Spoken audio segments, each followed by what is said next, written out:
Well, hello everyone. First up, a religious freedom court case out of British Columbia. Second, a profiles side quest challenge for you. Third, flyers everywhere. A concerning direction from the College of Physicians and Surgeons in Alberta is our fourth item. And lastly, it's been 2 years since Bill C-4 passed. So what is happening right now? It's Wednesday, January 10th, and this is Quick Updates.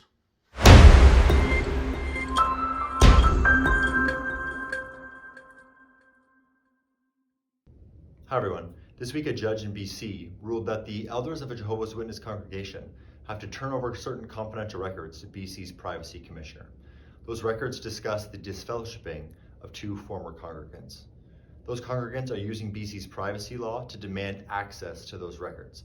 Now, the congregation's elders argued in court that requiring them to disclose those records violates their freedom of religion. And the judge agreed with them on that point, but required them to disclose the records anyway.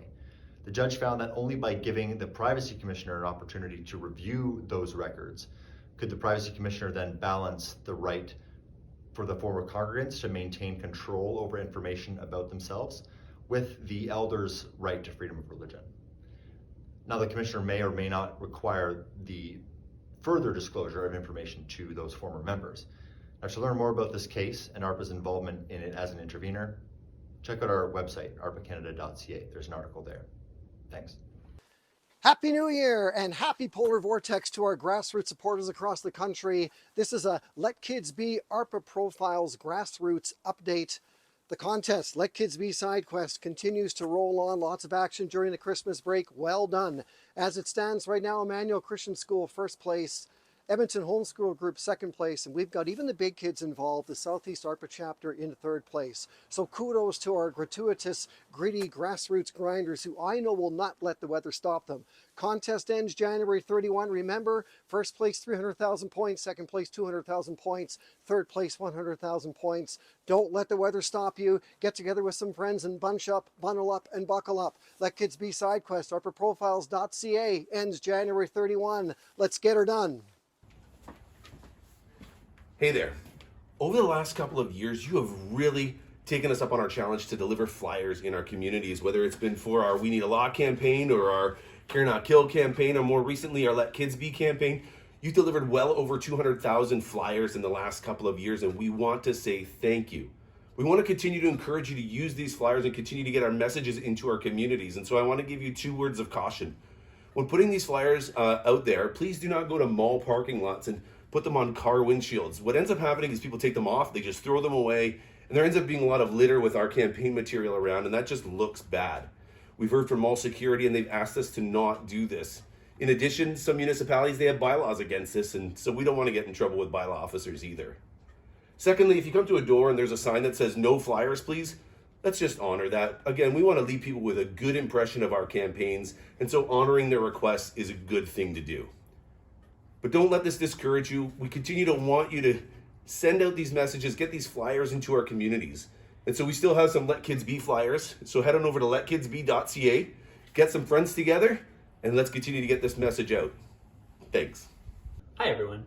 The College of Physicians and Surgeons of Alberta is currently proposing a new policy on conscientious objection. The proposed policy would require doctors across the province to provide an effective referral for any procedure that they morally object to. An effective referral requirement essentially requires doctors to facilitate something like euthanasia or abortion by helping their patient connect with another doctor who will provide that service. Currently, only Ontario and Nova Scotia have effective referral requirements. If this policy passes, Alberta would be the third. The college is currently hosting consultations, and if you live in Alberta, you have an opportunity to provide feedback before January 15th. Click on the link below for suggested talking points and for more information.